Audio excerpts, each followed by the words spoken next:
Bismillahirrahmanirrahim. Assalamualaikum warahmatullahi wabarakatuh.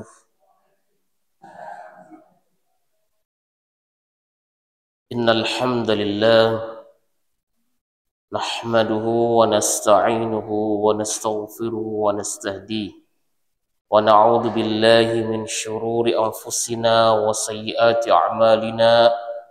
Man yahdihillahu fala mudilla lahu wa man yudlilhu فلا هادي له أشهد أن لا إله إلا الله وأشهد أن محمدا عبده ورسوله لا نبي بعده اللهم صل على سيدنا محمد وعلى آله وأصحابه ومن تبعهم بإحسان إلى يوم الدين أما بعد. Jamaah sekalian, ibu-ibu yang dimuliakan Allah Subhanahu wa taala.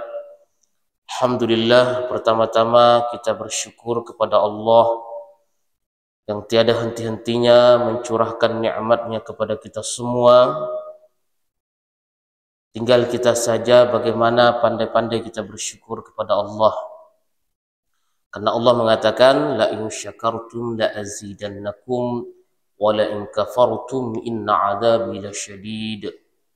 Jikalau kita bersyukur kepada Allah, maka Allah akan menambahkan nikmat-nikmat tersebut. Kata Allah, fadhkuruni adzkurukum washkuruli wala takfurun. Berzikirlah, ingatlah diriku, maka Allah akan mengingat kita semua. Washkuruli, bersyukurlah kepadaku, wala takfurun, janganlah sekali-kali kita ini kufur kepada Allah Subhanahu wa taala. Nah, ini jemaah sekalian rahimakumullah. Juga Nabi SAW bersabda, kata Nabi, ta'arraf ilallahi fir rakha'i ya'rifuka fisyiddah. Mari kita mengenal Allah. Dalam sebuah hadis, ibu-ibu jemaah sekalian, sebagai pembuka pada kajian kita ini, muqaddimah, alhamdulillah kita sudah masuk pada bab yang ketiga, ibu-ibu ya. Bab ketiga ini adalah bab yang mengkaji tentang jenazah. Nah, kalau kita ibu-ibu mendengar jenazah ini, pikiran ibu apalah kira-kira? Jenazah yang mati gitu kan. Nah, ini perlu kita ini Ustaz nakut-nakutkan Ustaz kan. Bukan menakut-nakutkan, tapi mengingatkan. Nah, karena kita ini kan kata Allah, fadzakir fa inna dzikra tanfa'ul mu'minin. Itu ingatkanlah mereka ini, karena manusia ini sering sekali lupa, sering lalai. Maka kita ini satu dengan yang lainnya, kita terus dianjurkan untuk saling nasihat menasehati. Jangan kita sampai tak acuh dengan saudara-saudara kita ini. Kalau kita melihat ada kemungkaran di keluarga kita, kita ingatkan. Kalau ada kita melihat maksiat, kita tengok di lingkungan kita, kita perbaiki. Nah, itu ciri mukmin yang benar itu seperti itu. Tidak acuh dan acuh. Tak peduli dia, yang penting saya masuk surga. Yang lain terserah. Tak boleh seperti itu. Sebab kita memiliki tanggung jawab sebagai seorang mukmin. Kata Allah Subhanahu wa taala, wal asri innal insana lafi khusrin. Demi masa, demi waktu asar, innal insana lafi khusrin, seluruh manusia ini berada dalam kerugian kecuali illal ladzina amanu, kecuali mereka ini adalah yang beriman, wa amilus sholihat, dan beramal soleh. Ini pun tak cukup kita ini beriman, kita ini sholat, kita ini puasa, melaksanakan perintah-perintah Allah yang sifatnya perintah mahdhah untuk pribadi kita, kemudian kita melupakan orang-orang di lingkungan kita. Tak boleh seperti itu. Kita melupakan keluarga-keluarga kita, anak-anak kita, itu tak boleh. Bukan ciri orang mukmin yang baik seperti itu.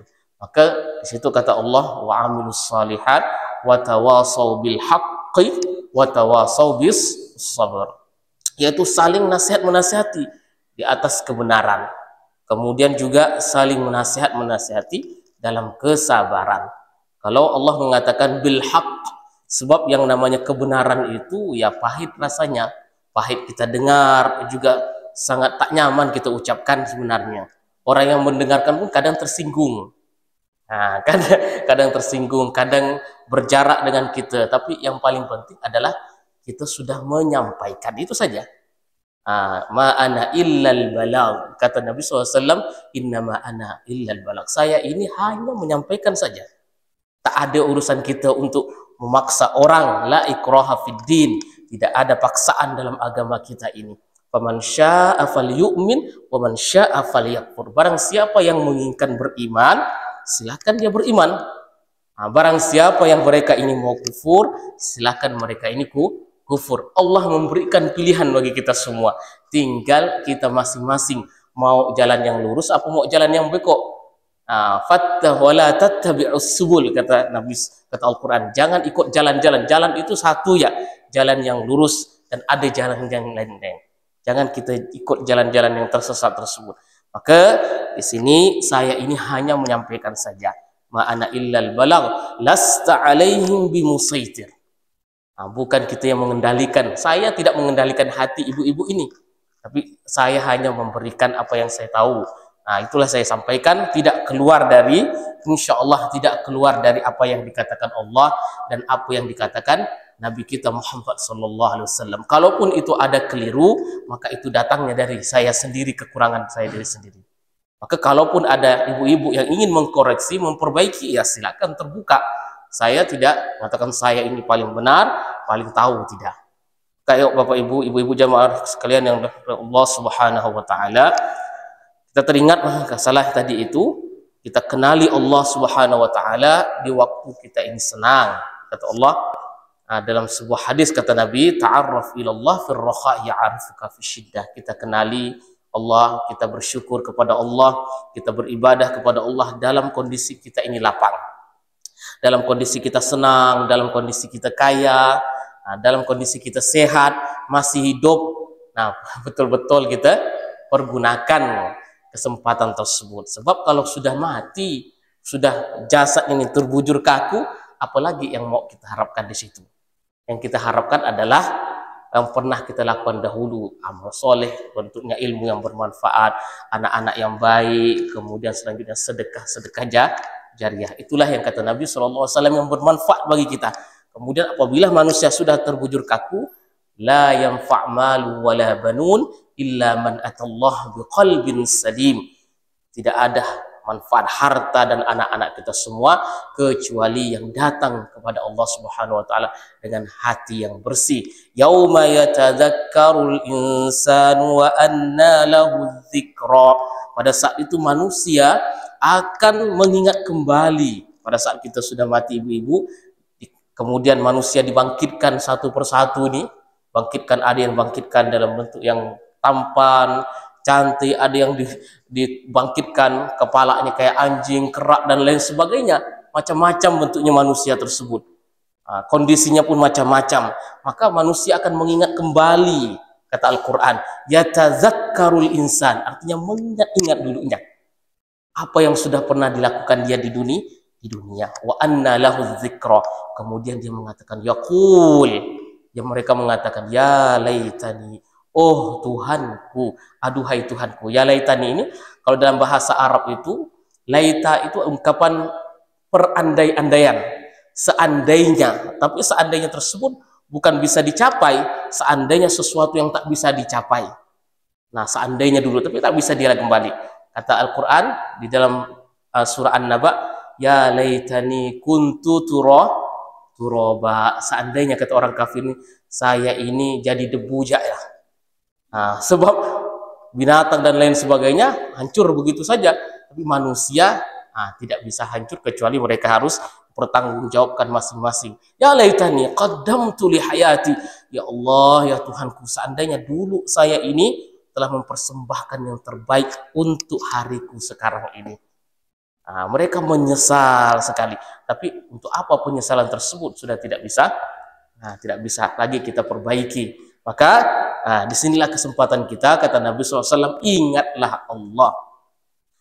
Ingatlah Allah di saat kita ini senang, di saat kita ini lapang, ta'arraf ilallah ya'rifuka fisyiddah. Bagaimana kisah, ada satu kisah itu di dalam surah Al-Qasas, tidak salah itu ibu-ibu, cerita tentang Nabi Yunus ibu-ibu ya. Bagaimana Nabi Yunus ditelan di dalam perut ikan paus. Di situ dia ditelan di dalam 3 kegelapan. Di malam hari, kemudian di dalam lautan, kemudian berada di perut ikan paus. 3 kegelapan tersebut, tapi dia pun bertasbih kepada Allah, la ilaha illa anta subhanaka inni kuntu minadh dhalimin. Ini ibu pegang amalan doa ini. Ini hadis dari Nabi SAW. Kata Nabi, barang siapa yang berdoa, bertasbih dengan doa ini, dengan zikir ini, maka tiada ada permasalahannya pun, melainkan Allah akan membuka jalan solusi baginya, kata Nabi SAW. Maka Nabi Yunus ketika berada di dalam perut hiu tersebut, perut ikan paus itu, ia mengatakan la ilaha illa anta subhanaka inni kuntu minadh dhalimin. Itu terus diulang-ulang. Maka Allah pun mendengarnya dan mengabulkan doanya, dan Allah Subhanahu wa taala mengatakan falaula annahu kana minal musabbihin. Seandainya Nabi Yunus ini, hambaku ini, bukan termasuk orang-orang yang bertasbih sebelumnya. Kana minal musabbihin. Kana itu dalam bahasa Arab namanya fi'lun madin. Nah, fi'lun madin itu ada fi'l, satu kata yang lampau, yang masa lalu. Kalaulah hambaku ini, Nabi Yunus ini, tidak bertasbih sebelum-sebelumnya, senantiasa mengingat Allah, melaksanakan perintah Allah, maka dia akan tetap berada di dalam perut ikan paus itu selama-lamanya sampai hari dibangkitkan manusia. Tapi karena dia sebelumnya ini senantiasa mengingat Allah, senantiasa melaksanakan perintah Allah, menjauhi larangannya, berzikir, dia bertasbih, maka ibu-ibu di saat itulah, pada saat kita minta pertolongan kepada Allah, kondisi manusia itu terjepit, maka disitulah datang pertolongan Allah Subhanahu wa taala. Tidak ujuk-ujuk tiba-tiba datang, ya Allah minta ini, minta ini. Nah, itu Allah akan menolongnya. Tapi berbeda dengan orang yang senantiasa mengingat Allah di waktu dia senang. Tapi kebanyakan manusia ini baru mengingat Allah ketika dia dapat musibah. Nah, baru ada masalah di hadapan dia, baru ya Allah, ini baru dia beriktibar, mengambil pelajaran-pelajaran, mengingat Allah Subhanahu wa taala. Tidak seperti itu sebenarnya. Bagi kita orang mukmin, dikala senang itulah kita genjot ibadah kita. Nah, dikala kita sehat, itulah kita pergunakan maksimal kesehatan kita. Kalau kita bahasa muda lah, disitulah ibadah yang harus dia kuatkan. Kalau sudah tua ya wajarlah Bu, dia ibarat ibu ya. Kalau sudah tua wajarlah dia ibadah istilahnya. Tapi kalau ada pemuda, ke dalam hadis mengatakan syabun nasya'a fi ibadatillah, di antara golongan yang akan mendapatkan naungan ketika hari manusia dikumpulkan tersebut, di antaranya adalah seorang pemuda yang mana tumbuh taat kepada Allah Subhanahu wa taala. Karena pemuda itu kan godaannya banyak sekali godaannya. Badan masih sehat, kerja masih kuat dan lain sebagainya. Tapi kalau dia mampu mengontrol emosinya, nafsunya, itu nilai plus sendiri. Nah, tapi kalau orang tua, udah tua tapi masih bermaksiat, itu bahaya sekali. Itu maka kata Nabi, sejelek-jeleknya manusia dan Allah tidak akan melihatnya di hari kiamat dan tidak akan mengajaknya berbicara adalah syaikhun zanin, seorang itu udah tua tapi masih berzina dia. Itu tua-tua keladi, makin tua makin jadi gitu ibaratnya. Nah, inilah yang kita takutkan. Mudah-mudahan ibu-ibu jemaah sekalian, kita senantiasa diberi petunjuk oleh Allah Subhanahu wa taala sehingga Allah wafatkan kita dalam kondisi husnul khatimah. Ini kita masuk pada masalah fikih kita, yaitu jenazah. Nah, ini apa saja yang kita harus lakukan bagi seorang wanita ini. Nah, ini ibu-ibu juga bukan dari wanita, bapak-bapak juga lakukan seperti itu. Berada di dekat orang anggota keluarganya yang akan meninggal dunia. Kita lihat orang tersebut sudah tanda-tanda, memiliki tanda-tanda akan meninggal dunia. Sebab seorang ulama mengatakan ternyata orang yang meninggal dunia itu dia tahu detik-detik dia ingin mau meninggal itu sebenarnya dia tahu. Bagi orang mukmin itu tahu dia kalau hari ini adalah hari dia meninggal. Ada tanda-tandanya. Kalau dalam Al-Quran itu Allah Subhanahu wa taala hanya mengatakan innal ladzina qalu rabbunallahu tsumma istaqamu tatanazzalu alaihimul malaikatu alla takhafu wa la tahzanu wa abshiru bil jannati allati kuntum tu'adun. Yaitu orang-orang yang senantiasa istiqamah ibadahnya, maka malaikat itu akan turun. Itu malaikat-malaikat itu akan turun dan menyampaikan kabar berita kepada hamba yang akan mati ini. Dan berita gembiranya itu adalah bahwa orang ini akan dimasukkan ke dalam surga. Sebelum dia mati itu, malaikat sudah memberitahunya. Biasanya tanda-tandanya seperti itu. Ada orang-orang tua dulu, saya diceritakan, dia nyuruh anaknya tolong bukakan pintu tuh. Sudah dibukakan pintunya, bapaknya sudah sakit kan, sakit-sakit. Kemudian disuruh buka pintu, ada orang yang mau masuk. Pas dibuka tak ada orang. Buka ya pintu tuh katanya kan, ada orang yang nak masuk. Nah itu termasuk mungkin malaikat yang akan, tapi orang ini memang bagus orangnya ibu. Kemudian orang tersebut setelah sholat asar dan kemudian meninggal dunia di hari Jumat. Nah ini termasuk tanda-tanda memang kalau orang meninggal itu ada tanda-tandanya. Nah ini pertama ini membimbingnya untuk mengucapkan kalimat syahadat.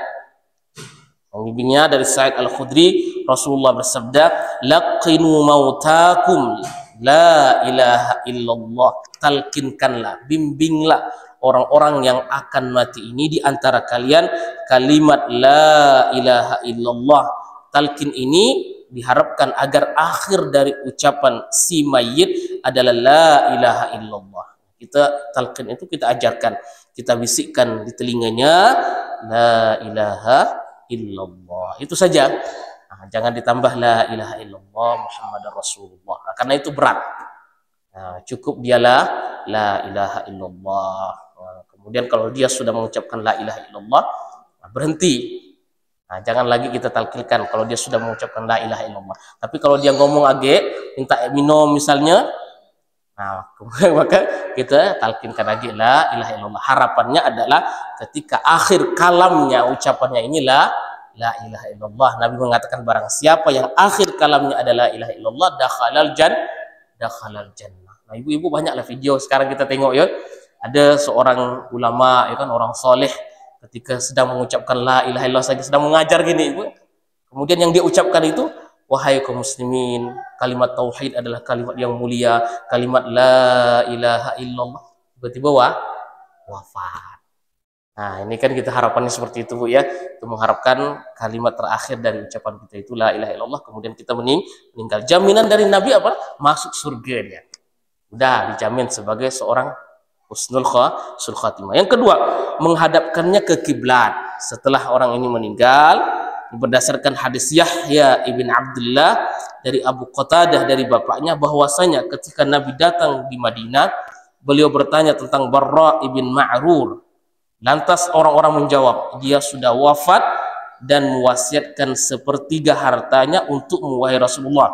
Dia mewasiatkan supaya dihadapkan ke kiblat ketika mengalami sakaratul maut.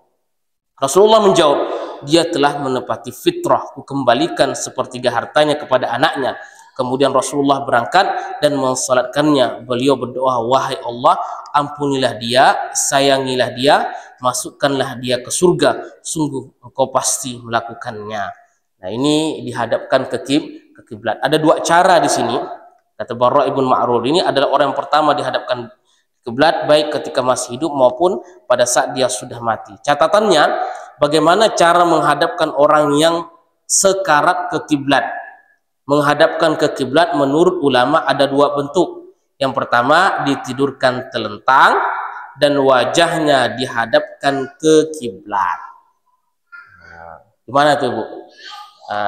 Jadi dia gini Bu ya. Nah ini kan wajah kita ke kiblat. Ketika kita begini, nah kemudian, nah ini sudah berhadapan di kiblat. Nah itu pertama seperti itu caranya. Jadi ya, kakinya berada di kiblat. Nah, ditidurkan telentang dan wajahnya dihadapkan ke kiblat, yakni ketika didudukkan tersebut wajahnya sudah di kiblat. Yang kedua, ditidurkan miring ke kanan. Nah, wajahnya menghadap ke kiblat. Salah satu dalilnya yang menguatkan ini adalah sabda Nabi. Jadi bagaimana? Nah, Ibu ya, ini begini ya. Nah, ini begini. Kan? Nah, begini Bu. Nah, boleh juga begini sebenarnya di sini begini udah apa-apa. Nah, kemudian ketika dia dibaringkan, dia seperti ini. Maka dia baringnya seperti ini. Nah, ya. Nah, lambung kirinya kan sebelah sini, lambung kanannya sebelah sini. Nah, kata Nabi SAW, atau sebagaimana dalilnya, idza ataita marja'aka fatawadda wudu'aka lis-shalah. Apabila engkau hendak tidur, maka berwuduklah sebagaimana wudukmu untuk mengerjakan salat, kemudian berbaringlah pada bagian tubuh sebelah kanan. Ini sebelah kanan kita kan? Nah, begini. Nah, sebelah kanan kita terbaring seperti ini. Nah, gini. Seperti itu. Tapi kalau udah meninggal ya seperti ini. Kemudian kata Nabi, apabila engkau mati pada malam itu, maka kamu mati di atas fitrah. Nah, berarti sesuai dengan inilah orang tersebut ketika dia meninggal, maka kita baringkan sebagaimana kita tidur. Kalau kita bangun, alhamdulillah. Nah, kalau kita mati, berarti kita mati sesuai dengan sunnah Nabi gitu. Ibu-ibu praktek tidak seperti ini?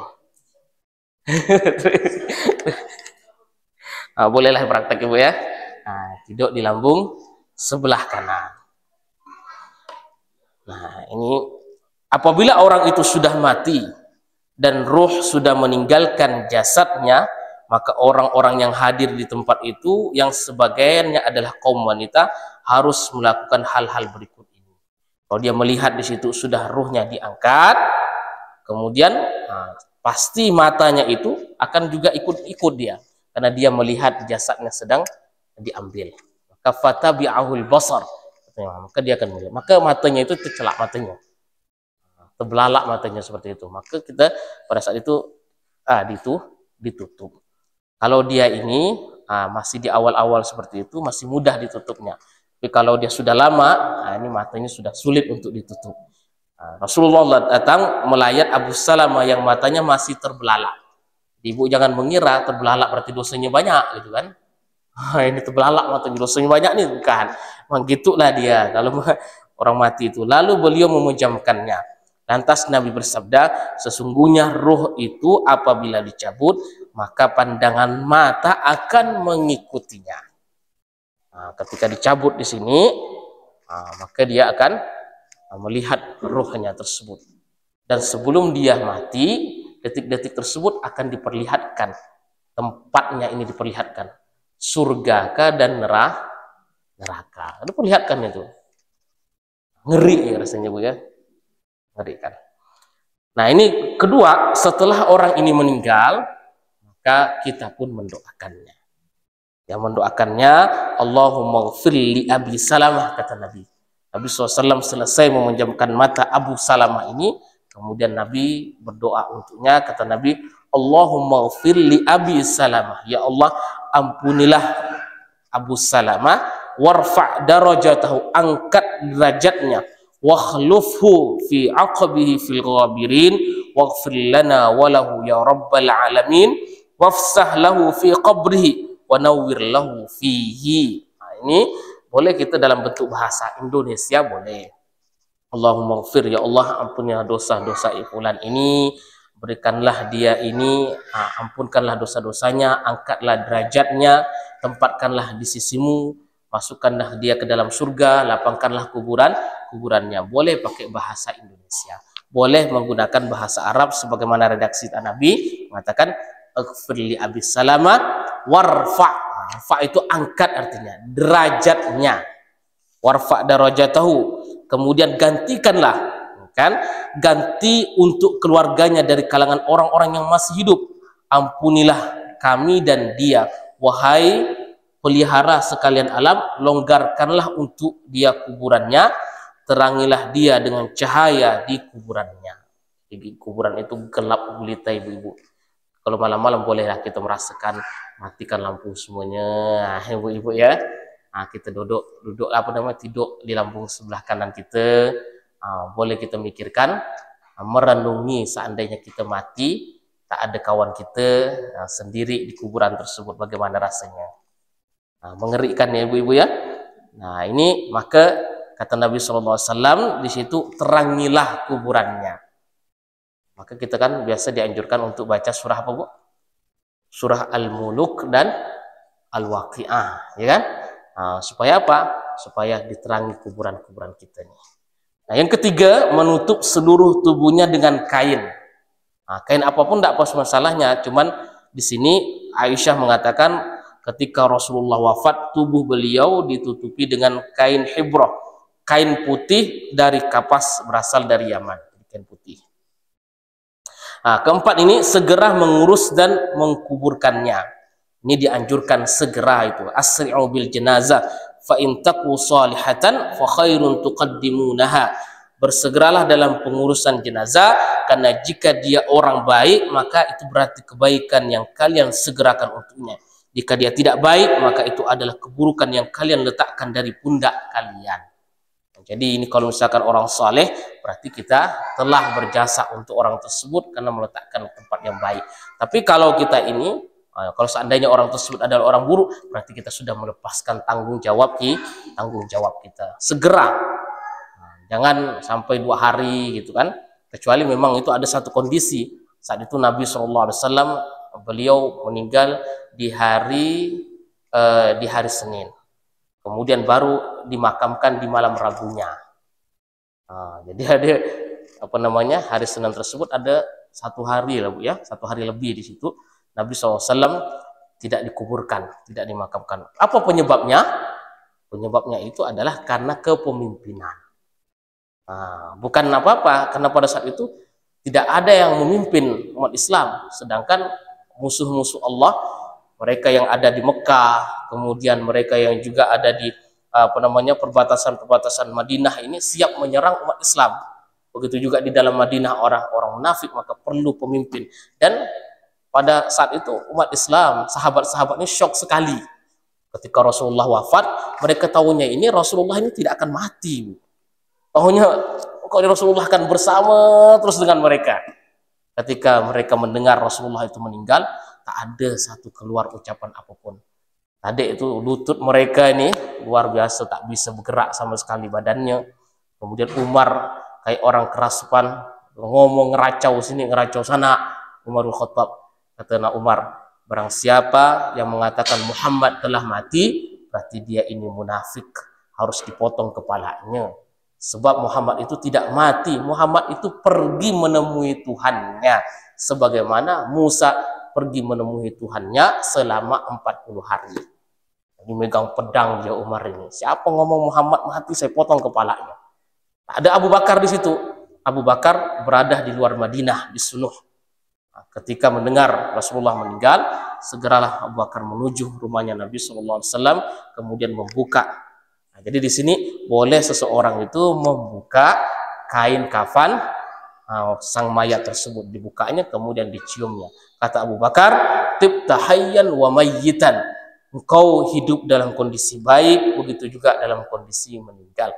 Engkau tidak akan diwafatkan sebanyak 2 kali.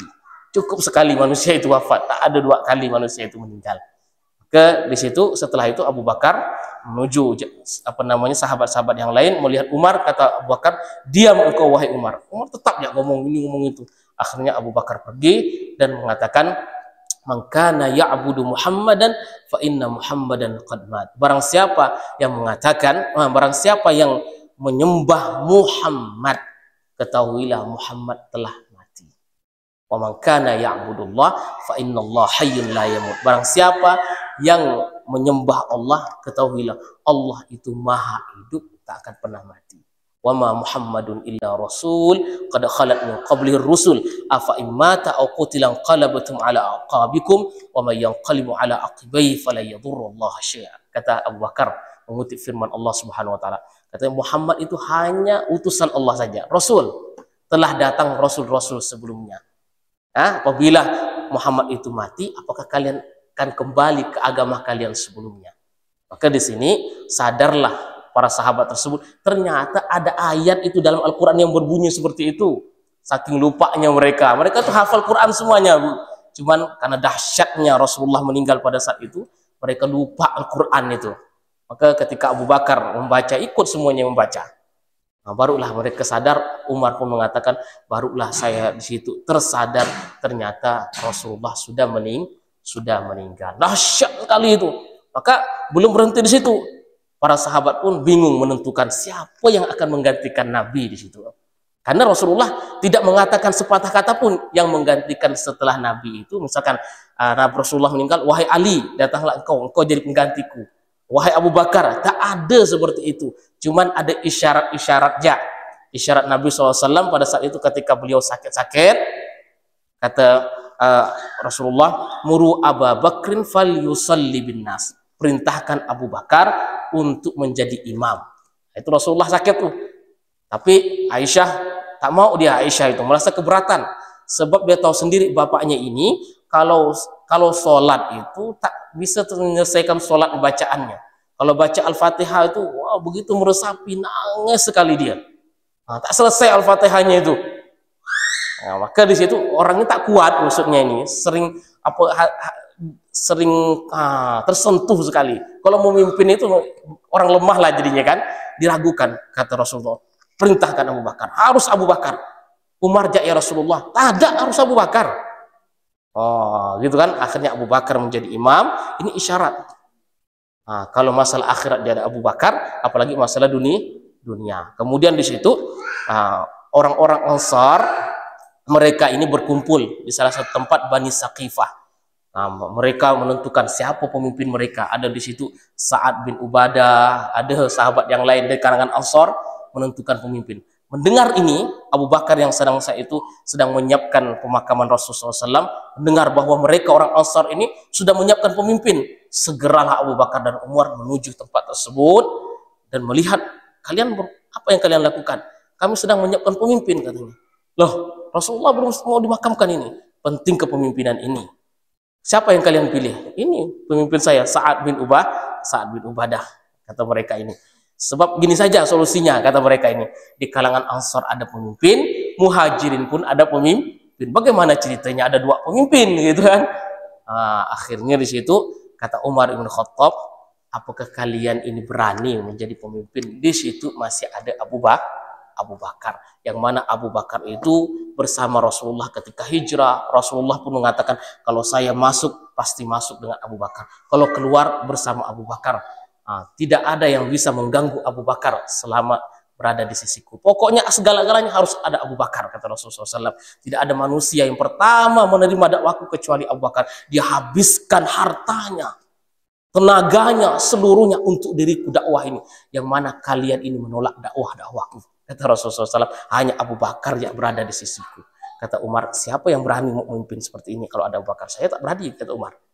Diam semuanya itu. Akhirnya disitulah Umar membaiat Abu Bakar, satu persatu pun ikut membaiat. Akhirnya disepakati di situ yang menjadi khalifah yang pertama adalah Abu Bakar As-Siddiq. Nah, barulah di malam Rabunya Rasulullah SAW dimakamkan. Nah, ketika Rasulullah dimakamkan, beliau berwasiat. Memang kata Rasulullah SAW itu tidak ada satu nabi pun meninggal kecuali beliau tersebut akan dikuburkan di mana tempat dia meninggal. Nah, kalau gitu Rasulullah meninggal di atas kasurnya, maka dikuburkan di bawah kasurnya. Itu khusus Nabi ya. Nah, kalau kita tak boleh seperti itu, ibu-ibu ya. Nah, gitu wasiatnya. Anak-anak, ya. Kalau saya meninggal di atas kasur, itu wasiat. Tolong kuburkanku, seperti Nabi, gak wasiatnya. Gali lubang di bawah kasur ini, kuburkan saya di situ. Rumah jadi angker, Bu ya. Tak ada yang berani. Kalau itu Nabi gitu. Jadi Rasulullah SAW pun meninggal di situ, dan Aisyah radhiyallahu anha di situ berada di rumah tersebut. Ini boleh seseorang ini mengakhirkan waktu jenazah tersebut dalam bentuk kepemimpinan itu saja. Adapun yang lainnya bolehlah beberapa saat, tapi jangan berhari-hari gitu ya. Menunggu anaknya dari Belanda gitu kan, menunggu dari mana, tak usahlah, dipercepat. Kata Nabi SAW seperti itu. Nah, kelima, segera melunasi hutangnya. Nah, itu kan penting. Maka diumumkan tuh, Bapak Ibu yang memiliki kaitan dengan hutang dengan almarhum ini, silakan menghubungi ahli warisnya. Itu pertama harus seperti itu, hutangnya dulu. Sebab bagaimanapun kebaikan-kebaikan kita akan tergantung kita ini. Nah, tak selesai urusan kita di akhirat kalau urusan kita di dunia belum selesai. Dengan siapa? Dengan manusia-manusia ini. Selesaikan dulu. Kalau kita punya dosa, punya masalah dengan orang, kita rasa seperti itu, maka segera minta maaf. Mumpung masih di dunia. Kalau kita ada kaitan dengan hutang, segera lunaskan. Maka ini Nabi SAW tak mau mensolatkan orang itu selama orang tersebut masih ada kaitan hutangnya. Ini bahaya sekali, ibu-ibu. Nah, hal-hal yang boleh dilakukan oleh pelayat dan orang lain terhadap mayit. Satu, membuka wajahnya dan menciumnya. Dari Aisyah Ibnu Abbas bahwasanya Abu Bakar mencium Nabi sesudah meninggal beliau. Nah, tadi sudah saya ceritakan. Dari Aisyah bahwasanya Nabi datang kepada Utsman ibn Maz'un. Nabi datang kepada sahabatnya bernama Utsman ibn Maz'un ketika dia meninggal dunia. Beliau menyingkap wajah sahabat tersebut, lalu beliau memeluknya dan mencium sahabat itu. Lantas beliau menangis sehingga aku melihat air mata mengalir pada kedua pipi beliau. Nah, jadi menangisi orang yang meninggal itu tidak ada masalah, tak apa-apa orang nangis. Tapi jangan sampai tangisan tersebut kita ini merobek-robek baju, ya kan?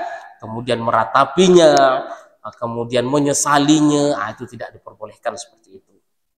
Tidak diperbolehkan. Maka di sini menangisi mayit selagi tidak diiringi dengan teriakan, rintihan, kemarahan, menampar pipi sejenisnya, itu tidak masalah. Menangis, Rasulullah pun menangis. Tadi kita tengok nih, Rasulullah menangis sahabatnya meninggal itu. Rasulullah juga menangis ketika anaknya meninggal. Nah, kata Nabi SAW, anaknya meninggal bernama Ibrahim. Kata Rasulullah, innal firaqika lamahzunun, innal aina latadma, sesungguhnya mata ini menangis, kata Nabi. Wa innal qalba layahzan, hati ini sangat sedih sekali. Wa inna la firaqika lamahzunun, sungguh yang berpisah kepadamu wahai Ibrahim ini sangat sedih sekali, kata Rasulullah SAW. Kemudian Nabi SAW mengatakan inna lillahi wa inna ilaihi raji'un wa la naqulu illa ma yurdi rabbana. Kepadalah kita semua akan kembali dan kita tidak akan mengucapkan apapun sepatah kata pun yang membuat Allah tidak ridho kepada kita semua. Nah, ini kan Bu, kita kan kadang itu kalau musibah datang kepada kita semuanya lupa lah seperti itu ya. Nah, kita sampai meratapi tidak boleh ratapan seperti itu. Ucapkan inna lillahi wa inna ilaihi raji'un. Sabar itu sebagaimana saya katakan dulu pernah Bu, sebenarnya sabar itu ketika hentaman pertama. Itu sabar. Kalau udah beberapa saat baru ada orang sabar. Kemudian baru kita sadar itu sabar yang telat gitu. Nah, sabar yang pertama itu ketika kita mendengar dapat musibah, innalillahi wa inna ilaihi raji'un. Kemudian dari Ummu Salamah, dia berkata mendengar Rasulullah SAW bersabda, ma min muslim tusibuhu musibatun fayaqulu ma amarahullah, tiadalah seorang mukmin pun yang tertimpa satu musibah lalu dia mengucapkan doa inna lillahi wa inna ilaihi raji'un, kemudian dia berdoa. Nah, ini doanya ibu-ibu dihafalkan ibu-ibu ya. Nah, apa doanya yang diajarkan oleh Nabi? Allahumma ajurni fi musibati wa khlif li khairan minha illa khalafallahu lahu khairan minhu. Sampai doa yang sampai mana nih? Sampai wa khlif li khairan minha. Nah, sampai di situ ya. Nah, kita ucapkan pertama inna lillahi wa inna ilaihi raji'un. Habis itu kita berdoa Allahumma jurni fi musibati, ya Allah berikanlah saya ini pahala dari musibah-musibah yang menimpaku. Kemudian wa akhlif li khairan. Nah, ini kata Allah, kata ini kan Nabi, apa kata Nabi ini?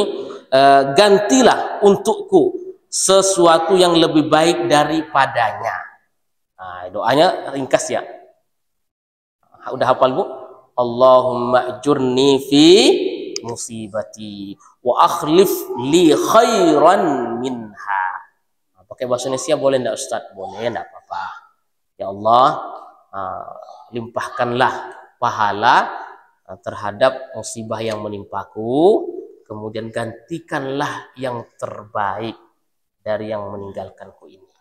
Nah ini Ibu ya, dari sini Nabi SAW mengajarkan ini, doa ini kepada seorang sahabat bernama Ummu Salamah. Nah, Ummu Salamah ini kan meninggal, bukan, Abu Salamah meninggal tadi ceritanya itu Bu ya. Nah, tadi Abu Salamah itu ketika beliau hijrah dari Mekah ke Madinah, dia sakit, kemudian setelah itu dia meninggal di perjalanan. Habis setelah meninggal itu terpukul sekali Ummu Salamah itu, terpukul. Kemudian setelah meninggal, di situ sahabat-sahabat yang lain, yang terbaik sahabat itu ada Abu Bakar, ada Umar, itu naik melamar Ummu Salamah. Nah, ya kan, melamar satu persatu ditolaknya nih.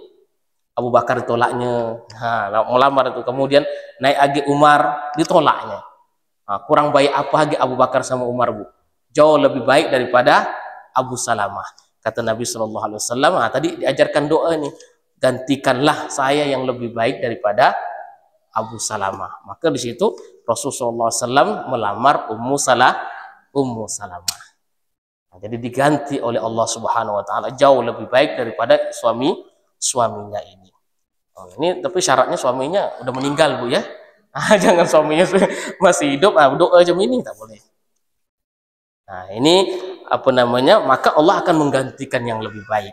Akhirnya di situ di antara istri-istri Nabi, yaitu namanya Ummu Salamah. Ibu-ibu kan hanya tahu istri Nabi itu Aisyah, Hafsah, oke Bu.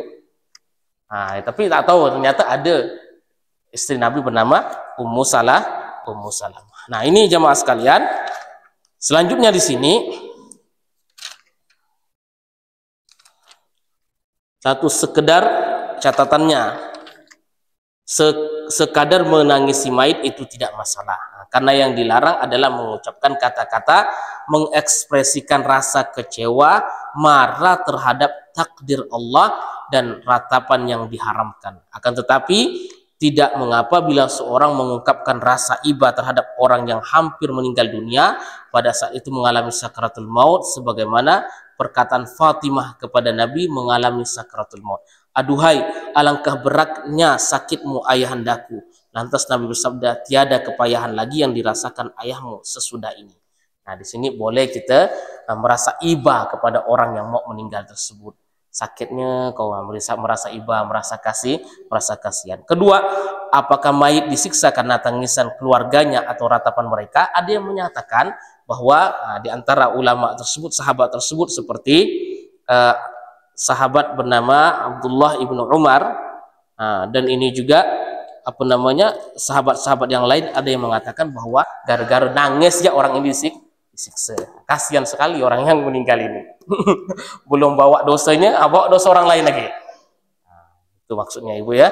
Meskipun ada hadisnya seperti itu, tapi ini dibantah oleh istri Nabi SAW bernama Aisyah tadi. Ibu jamaah sekalian, di sini sampai di sini ada yang ingin bertanya?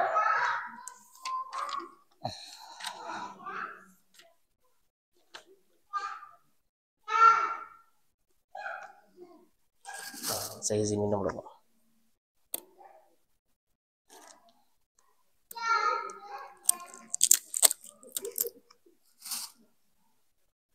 Ya.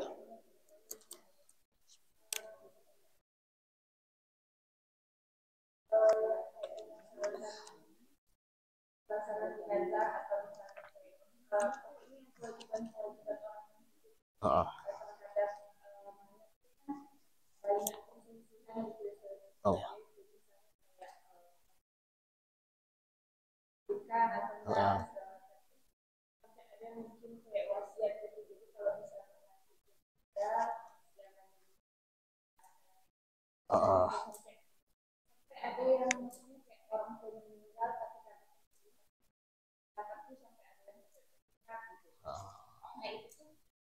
Ada yang meninggal nggak sih?